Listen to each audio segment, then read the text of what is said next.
Festival voice channel में आप लोगों का स्वागत है। आज की कहानी बहुत ही इमोशनल और प्रेरणादायक कहानी है। एक भीड़ भाड़ वाली रेलवे स्टेशन पर बैठी एक छोटी सी बच्ची नहीं जानती थी कि जिस आदमी के जूते वो पॉलिश करने वाली है वही उसका असली पिता निकलेगा। कभी कभी किस्मत हमें वहीं लाकर खड़ा कर देती है जहां से हम बिछड़े थे। आज एक छोटी बच्ची के हाथों में था पॉलिश का डिब्बा और सामने खड़ा था उसका खोया हुआ बाप। आइए अब इस कहानी को शुरू करते हैं। इस भीड़ भाड़ वाला रेलवे स्टेशन पर एक छोटी सी बच्ची जमीन पर बैठी है। उसके हाथों में जूते, पॉलिश का डिब्बा है, आंखों में मासूमियत और पैरों में टूटी फूटी चप्पल। वो हर आने वाले जाने वाले से गुजारिश कर रही है, साहब जूते पॉलिश करा लो, सिर्फ 10 रुपए लगेंगे। लेकिन लोग उसे ऐसे देख रहे हैं जैसे वह कोई इंसान नहीं है, बस एक बोझ हो। कुछ लोग उसे दुत्कारते हैं, कुछ बिना सुने आगे बढ़ जाते हैं, मगर बच्ची हर ठोकर खाकर भी मुस्कुराने की कोशिश करती है। एक दिन उसी स्टेशन पर एक बड़ा आदमी सूट बूट पहने हुए अपनी नई चमचमाती कार से उतरता है। जब वह बच्ची उसे देखती है तो सोचती है यह तो कोई बड़ा आदमी है, अगर इसके जूते पॉलिश करूंगी तो अच्छे पैसे मिलेंगे। यह सोचकर वह बच्ची उस आदमी से कहती है, साहब आपके जूते पॉलिश कर दूं, सिर्फ 10 रुपए दे देना। जब वह आदमी उस बच्ची को देखता है तो उसे देखकर हैरान रह जाता है और कहता है, बेटी तू यह कहे कि वह आदमी उस बच्ची को गले लगाकर रोने लगता है। जी हाँ दोस्तों, यह बच्ची उसी आदमी की अपनी सगी बेटी होती है। पर दोस्तों वो बच्ची अपने पिता को पहचान नहीं पाती है और उसे रोता छोड़कर वहीं की उस वजह से यह कहकर चले जाती है कि अगर मैं आपके साथ गई और आप झूठे निकले, मुझे बेच दिया, फिर मैं कहाँ जाऊंगी, फिर आगे जो होता है वो आपको रुला देगा। दोस्तों यह बच्ची उस आदमी की बेटी कैसे है यह जानने के लिए वीडियो को लास्ट तक देखते रहो। लेकिन दोस्तों वीडियो में आगे बढ़ने से पहले आपसे एक छोटी सी गुजारिश है, इस वीडियो को लाइक करके हमारे चैनल को सब्सक्राइब जरूर कर लीजिए। शाम का वक्त था, रेलवे स्टेशन पर भीड़ उमड़ रही थी। ट्रेनों की सीटी, चाय वालों की आवाजें, कुलियों की भागदौड़, चारों तरफ शोर ही शोर। भीड़ के उस शोरगुल में प्लेटफार्म नंबर 2 पर एक छोटी सी बच्ची जमीन पर बैठी थी। उसके हाथ में जूते पॉलिश का डिब्बा और ब्रश था। फटे पुराने कपड़े, नंगे पैर और धूल से सना चेहरा था, लेकिन फिर भी मुस्कुरा रही थी। वो हर आने जाने वाले से कहती, साहब जूते पॉलिश करा लो, सिर्फ 10 रुपए लगेंगे। कुछ लोग उसे नजरअंदाज कर आगे बढ़ जाते, कुछ उसे डांट कर भगा देते, लेकिन कुछ ऐसे भी होते जो उस मासूमियत पर तरस खाकर उसे 2-4 सिक्के फेंक देते। वह बच्ची थी सोनी। किसी को नहीं पता था कि उसका असली नाम क्या है, कहाँ से आई है। स्टेशन ही उसका घर था, फर्श ही उसका बिस्तर और वहीं आसमान उसकी छत। सोनी सुबह से रात तक मेहनत करती। कभी कभी पूरे दिन में उसे सिर्फ 10 या 20 रुपए ही मिल पाते। उन पैसों से वह स्टेशन के बाहर वाले ठेले से बासी ब्रेड या ठंडी समोसा खरीद कर खा लेती। उसके लिए यह बहुत था, क्योंकि उसके पास कोई माँ नहीं थी जो खाना बना सके, कोई बाप नहीं था जो उसकी देखभाल कर सके। जब कोई उससे पूछता, बेटी तेरा घर कहाँ है, तो सोनी बस एक ही जवाब देती, मुझे याद नहीं। बस इतना याद है कि मैं बहुत छोटी थी और रोते रोते यहाँ आ गई थी। हर रात जब ट्रेन धीरे धीरे खाली हो जाती, स्टेशन सुनसान हो जाता, तब सोनी किसी कोने में सिकुड़ कर बैठ जाती। वो अक्सर आसमान की तरफ देखकर फुसफुसाती, माँ पापा आप कहाँ हो, मैं अकेली हूँ। लेकिन उस मासूम आवाज का जवाब सिर्फ सीटी बजाती ट्रेनें देती। दोस्तों उसी शहर में करोड़पति विजय राजा का बंगला था। विजय राजा अपने बंगले में बैठे थे। उनके हाथ में एक पुरानी तस्वीर थी, एक नन्ही बच्ची की तस्वीर। वह तस्वीर देखकर उनकी आंखें हर रोज भर जाती। वह तस्वीर उनकी खोई हुई बेटी आरती की थी। सालों पहले एक बरसात की रात विजय और उनकी पत्नी सीता अपनी बेटी को हमेशा के लिए खो बैठे थे। विजय के पास आज भी दौलत थी, शोहरत थी, लेकिन दिल खाली था। हर रात वह भगवान से सिर्फ यही दुआ मांगते, हे भगवान मेरी बेटी को वापस लौटा दो। तो अगले सुबह स्टेशन पर हमेशा की तरह भीड़ उमड़ रही थी। सोनी अपने छोटे छोटे हाथों में पॉलिश का डिब्बा लिए यात्रियों के जूते चमका रही थी। चेहरे पर थकान साफ झलक रही थी, लेकिन आंखों में वही जिद थी। आज कुछ ज्यादा कमा लो तो भरपेट खाना खा लूंगी। तभी स्टेशन पर एक लंबी काली गाड़ी आकर रुकी। गाड़ी से उतरे शहर के मशहूर उद्योगपति विजय राजा। चारों तरफ लोग उन्हें पहचान कर फुसफुसाने लगे, देखो देखो, राजा साहब आए हैं। विजय वहाँ किसी मीटिंग के सिलसिले में आए थे, लेकिन जैसे ही वह प्लेटफार्म पर पहुंचे, उनकी नजर उस छोटी बच्ची पर पड़ी। विजय ने देखा, यह तो वही बच्ची है। धूल से सना चेहरा, बिखरे बाल, फटे कपड़े, लेकिन आंखों में कुछ ऐसा था जिसने उनका दिल रोक दिया। वो बच्ची उसकी ओर बढ़ी और मासूमियत से बोली, साहब जूते पॉलिश करा लो, सिर्फ 10 रुपए लगेंगे। विजय पहले तो चौंके, फिर झुककर उसके चेहरे को गौर से देखने लगे। उनके दिल ने जैसे कहा, यह आंखों मैंने कहीं देखी है, यह मासूमियत बिल्कुल आरती जैसी है। लेकिन तुरंत ही उन्होंने खुद को रोक लिया। नहीं, यह कैसे हो सकता है?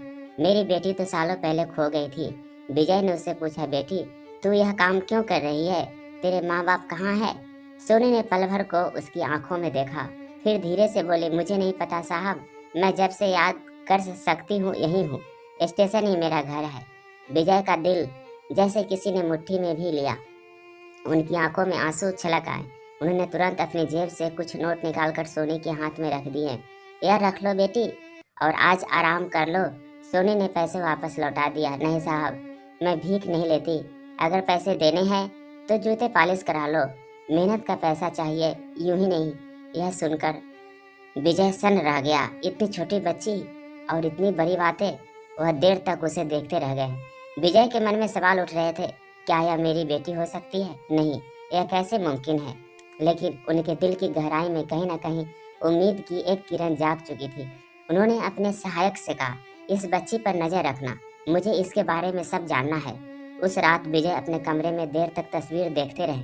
एक पुरानी एल्बम खोली। आरती की बचपन की तस्वीरें सामने थी, वो गोल गोल आंखें, वो मासूम मुस्कान, और फिर उन्हें याद आया स्टेशन पर मिली बच्ची की आंखें। नहीं, यह एक इत्तेफाक नहीं हो सकता। विजय का दिल मानने को तैयार नहीं था कि यह बच्ची कोई अजनबी है। दूसरी ओर सोनी अपने छोटे से कोने में बैठी थी। पैसे गिने, पूरे दिन में सिर्फ 40 रुपए बने थे। उसमें से आधे उसने खाने में खर्च कर दिए, बाकी पैसे उसने एक पुराने डिब्बे में रख दिए, जिसमें वह रोज थोड़ा थोड़ा जमा करती थी। उसका सपना था, एक दिन मैं पढ़ाई करूंगी और फिर कोई बड़ा काम करूंगी। लेकिन उसे यह कहाँ पता था कि उसकी असली पहचान उससे कहीं बड़ी है। कुछ दिनों बाद विजय फिर से स्टेशन पर आए। वह बच्ची फिर वहीं कर रही थी, लोगों के जूते चमका रही थी। इस बार विजय ने अपने जूते आगे बढ़ा दिए। सोनी झुककर उन्हें चमकाने लगी। विजय उसे गौर से देख रहे थे। हर बार जब सोनी झुककर ब्रश चलाती, उसके बालों को लटे चेहरे पर गिरती, वो नजारा विजय के दिल को चीर देता। उन्होंने धीरे से पूछा, बेटी तेरा नाम क्या है? सोनी ने मुस्कुराकर जवाब दिया, सोनी। विजय ठिठक गए। ये सोनी, आरती को भी हम प्यार से यहीं बुलाते थे। उनकी आंखें भर आई, दिल की धड़कन तेज हो गई। उन्होंने कांपते होठों से पूछा, बेटा तुम्हारा नाम सोनी है, किसने रखा यह नाम? बच्ची ने मासूमियत से मुस्कुराकर जवाब दिया, पता नहीं साहब, जब से होश संभाला है सब मुझे सोनी ही कहते हैं। किसी ने असली नाम कभी नहीं बताया। यह सुनते ही विजय के पैरों तले जमीन खिसक गई। उनके कानों में मानो किसी ने बम फोड़ दिया हो। वह उसी पल अतीत की गहराई में खो गए। सालों पहले विजय और उनकी पत्नी सीता के घर खुशियां ही खुशियां थी। विजय उस वक्त अपनी मेहनत और लगन से करोड़ों की कंपनी खड़ी कर रहे थे। घर में उनकी 6 साल की बेटी आरती सबकी जान थी। उसकी मासूम हंसी, उसकी तुतलाती बातें पूरे घर को रोशन कर देती थी। एक शाम विजय एक बिजनेस मीटिंग के लिए बाहर गए हुए थे। सीता आरती को लेकर मंदिर गई थी। मंदिर के बाहर भीड़-भाड़ थी। सीता ने पलट कर देखा तो आरती उसके बगल में थी, लेकिन अगले ही पल वो कहीं गायब हो गई। आरती आरती सीता चीख चीख कर रोने लगी। लोग इकट्ठा हो गए। पुलिस को बुलाया गया, लेकिन बच्ची का कोई सुराग नहीं मिला। उस हादसे ने विजय और सीता की दुनिया उजाड़ दी। विजय को लगा जैसे उनकी सारी दौलत, सारी शान बेकार हो गई। वह रोज अपनी बेटी को खोजने की कसम खाते रहे। पुलिस ने कहा शायद बच्ची का अपहरण हो गया है, लेकिन सालों तक खोजने के बाद भी आरती का कोई पता नहीं चला। धीरे धीरे जिंदगी आगे बढ़ी, पर उस हादसे ने उनके रिश्ते में भी दरार डाल दी। सीता को लगता था कि सीता ने उसकी सुरक्षा पर ध्यान नहीं दिया।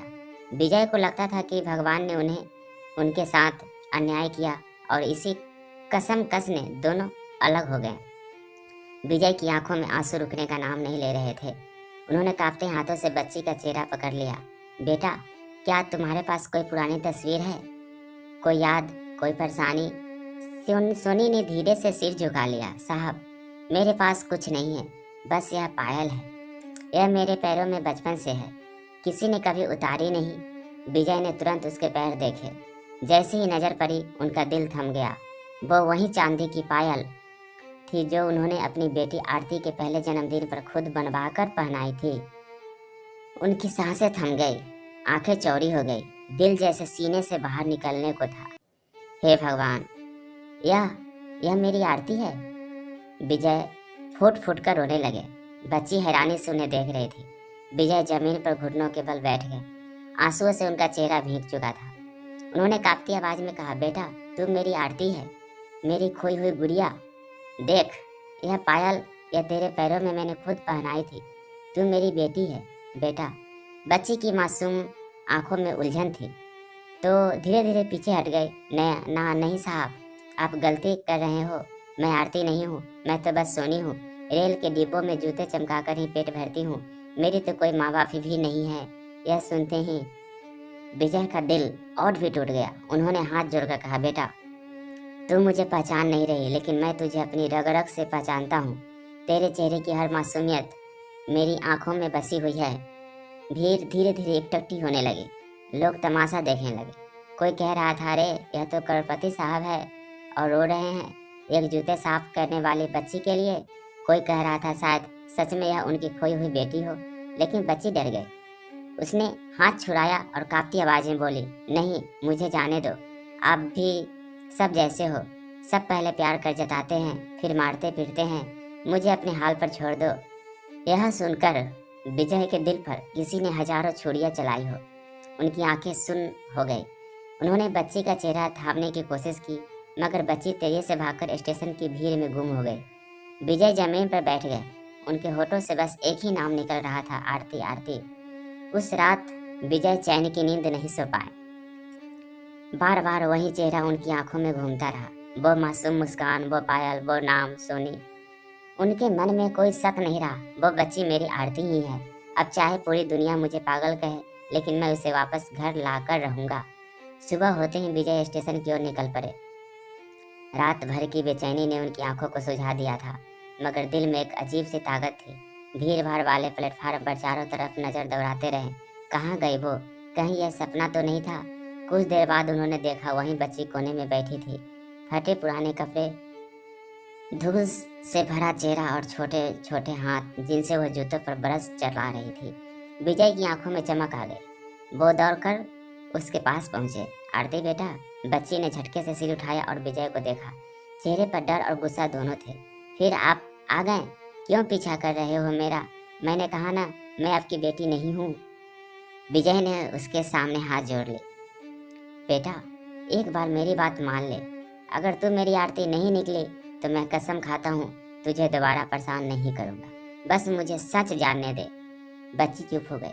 उसकी मासूम आंखों में एक अजीब सी थकान थी। सच? कौन सा सच? मुझे तो अपना असली नाम तक नहीं पता। जिन लोगों ने मुझे पाला उन्होंने बस यही कहा कि मुझे रेलवे प्लेटफार्म पर अकेला पड़ा पाया था। शायद मेरे माँ बाप मुझे छोड़कर चले गए। यह सुनकर विजय की आंखों में फिर आंसू आ गए। नहीं बेटा, तेरे माँ बाप तुझसे बहुत प्यार करते थे, तुझे कभी छोड़ नहीं सकते थे।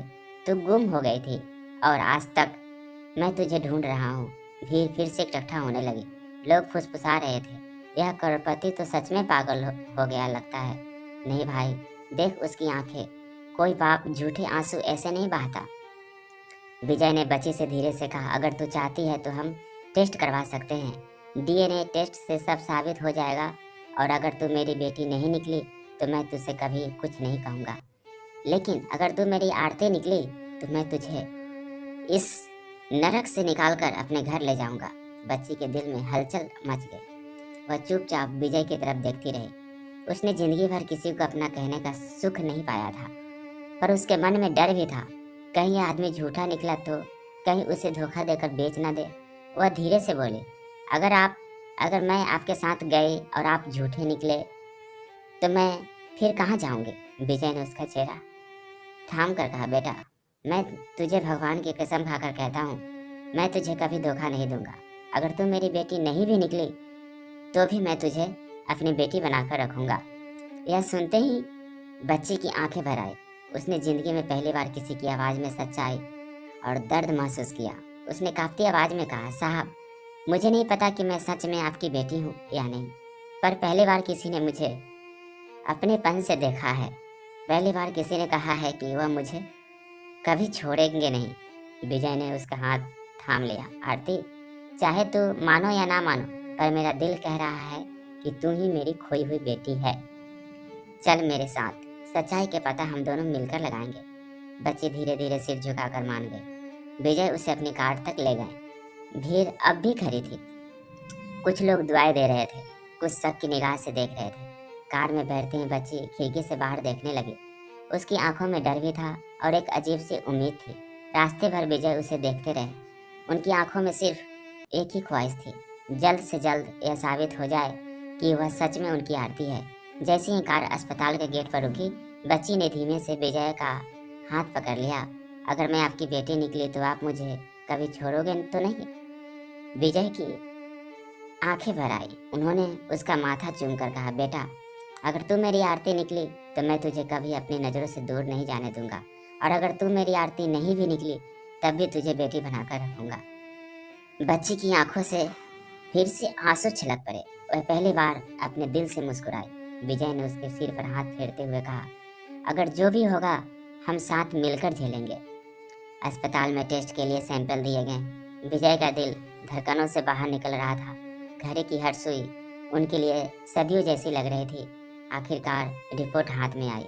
डॉक्टर ने फाइल खोली, मुस्कुराया और कहा, मिस्टर विजय, बधाई हो, यह बच्ची सचमुच आपकी ही बेटी है। यह सुनते ही विजय की आंखों से झरझर आंसू बह निकले। उन्होंने बच्ची को कसकर गले से लगा लिया। आरती, मेरी गुड़िया, तू सच में मेरी बेटी है। बच्ची भी रोते हुए उनके सीने से लिपट गई। पापा, सच में मेरे पापा। उसी समय विजय ने सबसे पहला काम किया। अपनी पत्नी सीता को फोन किया। सालों की नाराजगी और दूरी सब भूलकर बस यहीं कहा, सीता, आरती मिल गई, हमारी बेटी मिल गई। फोन पर सन्नाटा छा गया। फिर सिर्फ रोने की आवाज़ आई। सीता की आंखों से बरसों का दर्द पिघलकर बह निकला। कुछ ही देर में सीता अस्पताल पहुंच गई। जैसे ही उसने आरती को देखा, वो पायलों की तरह दौड़ पड़ी। आरती, मेरी बच्ची, माँ का गले मिलाकर देखकर पूरा अस्पताल भावुक हो गया था। आरती अपनी माँ की गोद में सिसक कर रो रही थी। मम्मा, मुझे लगा आप मुझे छोड़ गई थी। सीता ने रोते हुए उसके माथे पर चुम्बन किया। नहीं गुड़िया, हम तो तुझे हर दिन ढूंढ रहे थे। जिंदगी ने हमें जुदा कर दिया था, लेकिन भगवान ने हमें फिर से मिला दिया। परिवार का पुनर्मिलन। विजय, आरती और सीता तीनों वर्ष बाद एक साथ खड़े थे। लोगों की भीड़ ताली बजा रही थी, कोई दुआएं दे रहा था। विजय ने आकाश की ओर देखा और धीमे से कहा, धन्यवाद भगवान, तूने हमें फिर से एक कर दिया। आरती ने दोनों का हाथ कसकर पकड़ लिया।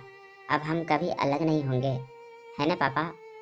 विजय और सीता दोनों ने एक साथ कहा, कभी नहीं बेटा, कभी नहीं। कभी कभी जिंदगी हमें परखती है, बिछड़ाकर आंसू देती है, पर सच्चा प्यार और अपनेपन का रिश्ता कितना भी टूटा हो, वक्त के साथ फिर जुड़ जाता है। विजय, सीता और आरती की कहानी यही साबित करती है कि खून के रिश्ते और दिल का प्यार किसी भी दूरी, किसी भी गलतफहमी से बड़े होते हैं। कैसी लगी यह दर्द भरी कहानी? कमेंट करके ज़रूर बताएं। और आप ही चैनल पे नए हैं तो कृपया इसे लाइक, शेयर और सब्सक्राइब कर लीजिए। Thank you.